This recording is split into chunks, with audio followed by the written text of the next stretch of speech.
sipping on your lattes. I love it, eating your bagel. Cream cheese, that's it. I do cream cheese with a little bit of sugar on top. I'm just weird that way. I don't like plain cream cheese. I don't know why. Oh, jelly's good. I like that. Try it with honey. There's got to be an element of sweetness on the cream cheese, right? Like, just plain cream cheese is un-American. Well, good morning. We're going to continue our series, Remember When. I am not Pastor Josh. I am Paco. Pastor Josh is actually preaching in the main sanctuary because every year around this time we have a service called Christmas for Christ, and it's focused around the youth ministry, family ministries, and so he's doing his thing over there, and I get to bring the word here, and we're going to just get started. So, remember when, right? And this week we're talking about how Christmas reminds us that God keeps his promises. Christmas is not just a season, it's a statement, a declaration, a promise kept. Christmas is God stepping into human history and saying, you can trust me. Not everyone can be trusted, right? We've all learned from experience. Especially around the holidays, right? You go shopping, especially on Black Friday. They put out the best and greatest deals out there for you. You know, you get a 55 LED for $4.99, and then you end up paying full price for it because that was the original price, right? They get you every time. Or when you go online and you buy something that it says it's like 32 inches tall, and you get it in the mail and it's actually 4 inches. Right? Not everyone can be trusted. But here this morning, we're going to talk to you about how Christmas reminds us that there is a God out there that can be trusted, that a God keeps his word. Every light, every carol, every major points to God, that he does not abandon his word, does not forget his people, and does not fail to keep his promises. So today, through Malachi chapter 3 and Romans Chapter 15, we're going to talk about and see that Christmas is the ultimate proof that God is faithful and present and trustworthy. So, Christmas reminds us that God can be trusted. Malachi 3:1 says, "Look, I am sending a messenger, and the Lord you are seeking will suddenly come to his temple." Last week, Pastor Josh put a timeline on screen, and I was like, oh my gosh, that's so crazy. Because I put on my notes that Malachi was written 400 years before Jesus was born, and it was up there. I was like, no way. So I just got encouraged to know that I must be doing something right when I prepare for these messages. And so 4 centuries of silence followed, no prophets, no visions, and no revelations, right? The Israelites waited in silence. They waited in desperation. They waited and they wondered. They even doubted. How many of us have ever doubted when we hear a promise prayed over us or spoken over us, and then we wonder, God, are you really there? They've asked the same questions many of us ask. God, can you still be trusted? Then suddenly, just like Malachi said, a messenger shows up, John the Baptist, and then behind him walks the long-awaited Messiah. If you didn't know who the Messiah was, it was Jesus. Yeah, glad you learned something. After 400 years of silence, God kept his word down to the detail. Christmas screams this truth. If God kept a 400-year-old promise in Bethlehem, he will keep the promise he spoke over your life. When God makes a promise, the calendar doesn't matter.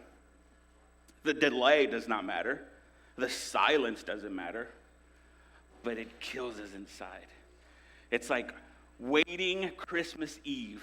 You get sent to bed, and you're just laying in bed, waiting. Oh, what am I going to get for Christmas? You sneak out, try to open a gift. You get caught, but you're learning patience. That's what the Israelites were walking through. But they knew that his word will always stand. Christmas reminds us God purifies what he loves. So in Malachi chapter 3, verse 2 through 4, he says, he will be like a blazing fire that refines metal. How many of you guys have ever seen metal being refined, right? It has to go through a process, right? It goes into this blazing, flaming, scorching hot flame for the metal to soften, and then the dude who is doing the banging stuff, right, the blacksmith, gets it to the right shape. That's exactly what God is doing to us when he's refining us, right? Metal is so stubborn. How many of us are stubborn when the Lord tells us, nope, can't do that? He's refining us, right? That's the process that I want you to play every time you know you're being refined by the Lord. We love the image of baby Jesus in a manger, gentle and peaceful.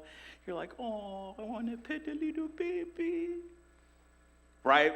That's the image we get when we see Jesus in a manger. But we're reminded through Malachi that this child was born a refiner. He didn't come just to comfort. He didn't come to just be gentle. He came to transform. He came to clean what sin polluted. He came to restore what the world broke. And he came to refine our hearts until they reflect his glory. When Jesus entered the world, he came with fire in his mission. Fire that burns away shame. How many of us have ever carried shame around? Both my hands are up. I carried that shame. Fire melts that shame away. Fire that makes guilt go away. Fire that reshapes our life. And fire that purifies worship. So today, Christmas reminds us that God doesn't run away from our mess. In fact, he steps into it and refines it. He adjusts it. He makes it his way. If he can come into the darkness of Bethlehem, he can surely step into your darkness of your life and refine it. So, a little illustration. Today in your tag groups, you're going to make little snowflakes out of coffee filters, right? And this is a good little way to remind yourself, right? You take away that remember when God refines us. He cuts away all of the gunk and the yuckiness, and he makes something beautiful out of, oh yeah, let me show you the before, because the after is pretty awesome. See, so we just crinkle it, it's just gross, right? It's gross, right? So, it's disgusting, right? But because we serve and worship an awesome God, he is just working away to refine us and make it better. I would be doing it with fire, but I'm not allowed to play with fire in the state of Florida. So, I'm just kidding. I do love matches, though. Yep. All right, now that I'm done, this beautiful masterpiece is created.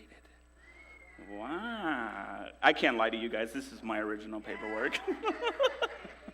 It's like those cooking shows, right? They pull out these beautiful things out of the oven. It's already pre-made. Mine was pre-made. So, it is. And that's what God does. That is what God does. He refines us. He makes us beautiful. But then, all of a sudden, God starts to cut some things away, and we get scared. We might not realize that God is doing something good, because when he's done, something much more beautiful happens. And that's what happens. You're a beautiful snowflake. Let's move on. Christmas reminds us God fills us with his hope. Romans 15:13 says, and this is Paul telling us, I pray that God, the source of hope, will fill you completely with joy and peace because you trust him. Paul says God is the source of hope, but Christmas is the evidence of hope. Hope is not a feeling, it's a person. Hope has a name. Hope was wrapped in cloth and laid in a manger.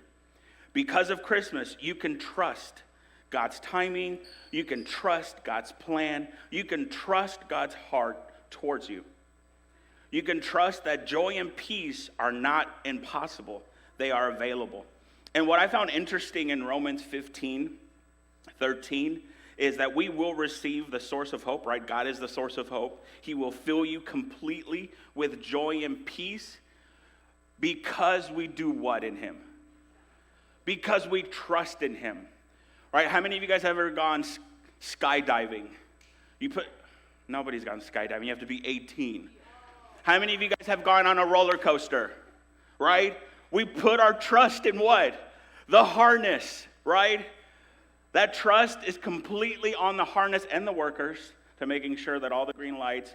Listen, I'm going to put myself out there. I go to Busch Gardens every now and then, right? Once a month. We have season passes. And there are certain rides I love going to. There's one ride I absolutely will not ever ride again. It's this one tower that makes you go up, right? And then all of a sudden, it wants to do this. And you know the only thing holding you back is a little click. 265 pounds will not ever do that again. I was so scared. I would do everything else. I'll jump out of a plane. But I cannot hang there and see all the little ants down there and then get dropped. I couldn't. But we put our trust in those things. We put our trust in our parents. We put our trust in our teachers, in our friends, certain friends we should. But ultimately, God is telling us here in Romans that when we pray, he is the source of hope, and he will fill you completely with joy and peace because you trust him. Paul tells us God is the source of hope, but Christmas is the evidence. You can trust that joy, peace are not impossible, they are available. Romans 15:13 says, we can trust in him. He fills us not partially, not halfway, but completely with joy and peace. Christmas is the doorway that lets that hope into our world. You don't have to manufacture hope. You have to receive it. Just like Romans says, trust me. Just receive it. It's there. From a God who entered the darkness to bring it to you. Last week, Josh talked about Mary finding hope and walking through a pretty crazy season in her life, right? Here she is, 15, 16 years old, having to do what? Birth the child of the creator of the heavens and the earth. Like, if I was a 16-year-old little girl, I don't think I'm ready for that responsibility to walk through that by myself. But what happens is Mary found hope in God and trusted in God to walk them through this season, even with Joseph alongside her. That trust does not come easy. You know for a fact that there's a God out there that you're willing to walk through that with. You could do anything. Let's move on. Christmas reminds us God is worthy of your trust today. If God kept his promise in Bethlehem, he will keep his promise to you. If God came near to refine his people, he will come near to strengthen you. He will come near to strengthen you when you put your trust in him. Every prophecy fulfilled, every deadline completed, every detail completed, every promise honored. So what are you facing today? We all walk through seasons in life. We all have something that we're walking through. A need, a fear, a delay, a prayer that seems unanswered. But Javox, let me remind you that Christmas reminds us that there is a God who keeps his promises, who keeps his word, if we only put our trust in him. That's the point of having faith. We're walking and believing without seeing. So this Christmas, let Malachi remind you, God keeps his promises. Let the baby in the manger remind you, God comes close. Let the refined fires remind you, God transforms what he touches. And let Romans 15 strengthen you that God of hope fills those who he trusts. Those who trust in him. So step into this season knowing that there's a God out there that if you just ultimately trust in him, you can do all things through him because he strengthens you.